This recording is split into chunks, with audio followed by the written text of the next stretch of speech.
The Tate brothers will lose their bail battle. We're calling it today on The Legal Mindset, where we teach you to be your own judge. Today, we are going to break down everything in this bail battle. I'm Andrew Esquire, and of course, I've been following this for a while. I'm very familiar with Andrew and Tristan Tate, and while I covered this in a previous video, for those that need a quick summary, they're both influencers, quote-unquote manosphere guys, and they were arrested by the U.S. Marshal Service in Miami on July 18th, 2026, following a request from British authorities.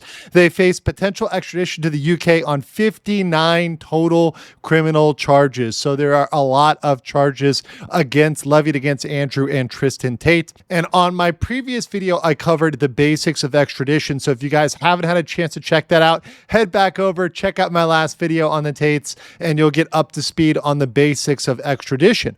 But what they're fighting right now is the battle for them to be outside of jail, to be set free. In fact, there was a protest, which you had many figures, other figures like Myron Gaines of Fresh and Fit, Justin Waller, people that have been affiliated with the Tates or that are friends of the Tates, leading a small protest. They were doing push-ups for Andrew Tate, trying to get him out of jail and trying to get him out on bail. But the problem is most people, including likely those that are supporting him, do not understand why this is a losing battle with bail and a losing battle to get Andrew Tate outside of jail pending extradition. But we're going to explain that today.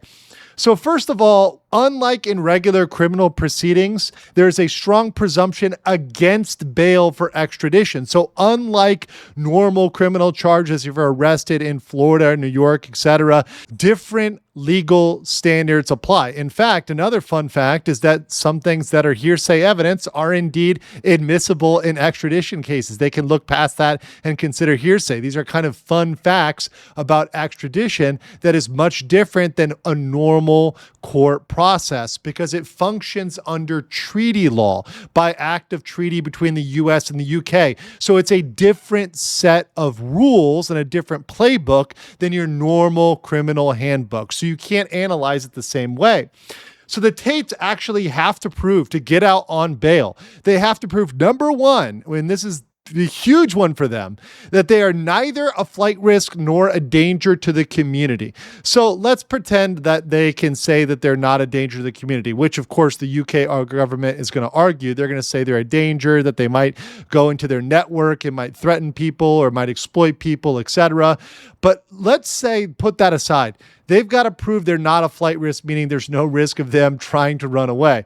That's huge. Second of all, you need a special circumstance to justify release. So absence of flight risk alone, just saying you're not a flight risk, is not enough under existing case law for getting out on bail for extradition.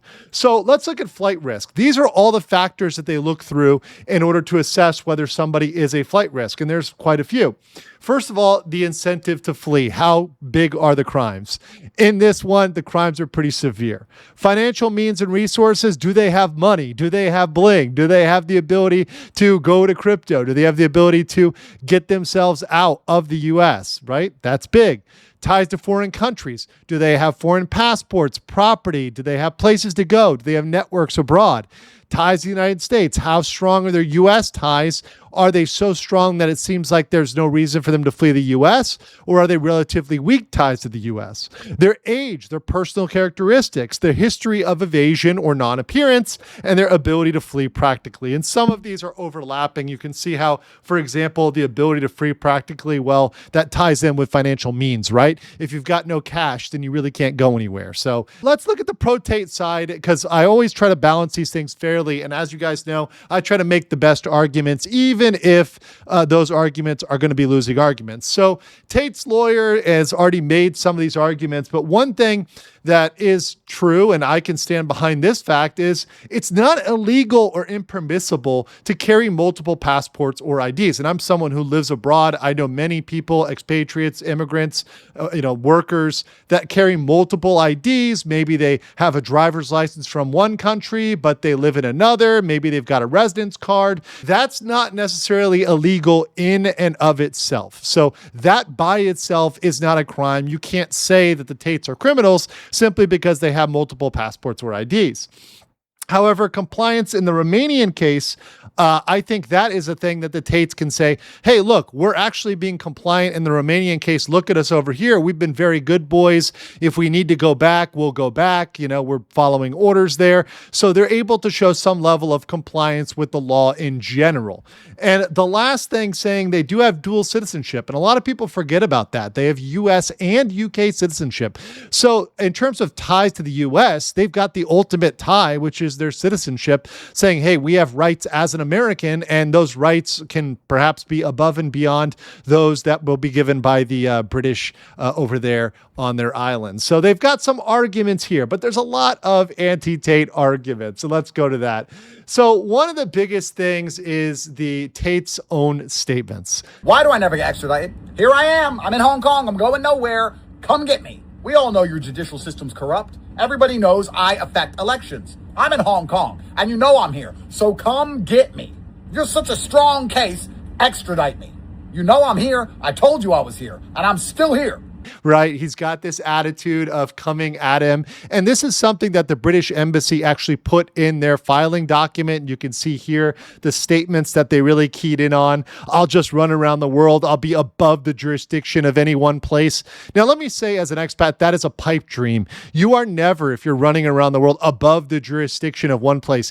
You will always physically be in a place, and they can physically throw you in jail, right? That's always possible no matter where you go. So you're never going to be completely above the law. Even people that leave the U.S. and renounce their citizenship give it up for a passport or a citizenship in another country. So they're just trading their sovereign. They also say here, we're just going to stay in Dubai in the U.S. and stop traveling and get some effing extradition lawyers. Well, how is that working out for them right now? They were in the U.S. when they're caught. They have a lawyer, but that doesn't remove them from the law. And the U.S. and UK clearly have an extradition treaty, so that's not going to get them out. He also mentions Hong Kong and saying, now I'm in Hong Kong. It's all over the media while he was there. They're saying, extradite me. Why do I never get extradited? I'm going nowhere. Come get me. Well, that's probably because Hong Kong and the UK actually are up in the air about their extradition relationship. The treaty that they formally had expired over some disagreements over what China is doing and some Chinese policies. So right now, it's murky, but they do still extradite people on a case-by-case basis, just because there's no treaty. And in fact, there are examples of countries with no extradition treaty that have indeed extradited people because it benefited them politically. Also, calling the Britain clowns and they're internationally mocked, well, that can be very much true, but that doesn't change the law. That doesn't allow you to get out on bail just because you think the British government is a joke, which may or may not be true. The other thing we got to talk about is Vladimir Scorpius. Now, this is actually something that was put by the British Embassy in their documents. It's a Mexican ID here. And some people are saying it's paper, it's cardboard, it's a fake, it's false. Now, it may have been a joke or a meme to some people, but I can say there are a lot of folks that look at getting driver's license or PR in Mexico as a step to getting other IDs under other names and other identities. And as someone who knows expats, knows people living abroad, I've heard through the grapevine of people using this as a way to get other IDs, to get other passports, to try to be above the law. So as much as this might look like a joke, trying to be a Bond villain, like he wants to be some super arms dealer, bad boy, as much as it looks like a joke, this could be very much serious in terms of finding pipelines to evade the law and to evade detection. And even in their own documents, the British government admits they aren't able to properly track Andrew and Tristan Tate, which to me is embarrassing for British intelligence, saying they have no ability to find their own citizens or to know where public influencers are going. It's actually kind of embarrassing. So once again, Tate's own statements imply criminal evasion and the ability to flee the country, which is quintessential flight risk, the ability to go abroad. He clearly has the financial means or access to the financial means to flee if desired. Even if Tate, for example, isn't able to use one of his bank accounts because it's frozen. He might play with crypto. He might have other people he's connected to, maybe some of his war room buddies. They spot him for that. He's got the ability to flee, and that's very, very clear. And based on the severity of those charges and really him avoiding the UK, you can see that Tate is highly incentivized to try to flee to a non-extradition country. And he's aware of this distinction. And I think if he was to leave the US, he would head to a country where extradition would be the most difficult. Not impossible, like I said. It's always possible for them to cut a deal. Even if he goes to Dubai, it's very possible for the UAE and the UK to cut a deal on Tate. That doesn't make him bulletproof. So overall, here's my judgment. The Tate's brothers are almost certainly not going to be granted bail, even if their lawyer, who, by the way, is a very good and competent lawyer. You can say what you would say about his arguments. He is a zealous advocate for his client. He makes very passionate arguments. He does make some valid points especially about due process and about treatment in prison, which I think are true. I think the Tate should be given good due process, and I think they should also not be treated in a subhuman way. They should be treated like everybody else in jail. But they don't have a special circumstance to justify release. He doesn't have some special medical condition. He doesn't have some family situation. There's not something out there that would justify his release, even if they could prove the miracle that he isn't a flight risk, although he pretty much meets all the strongest characteristics of a flight risk.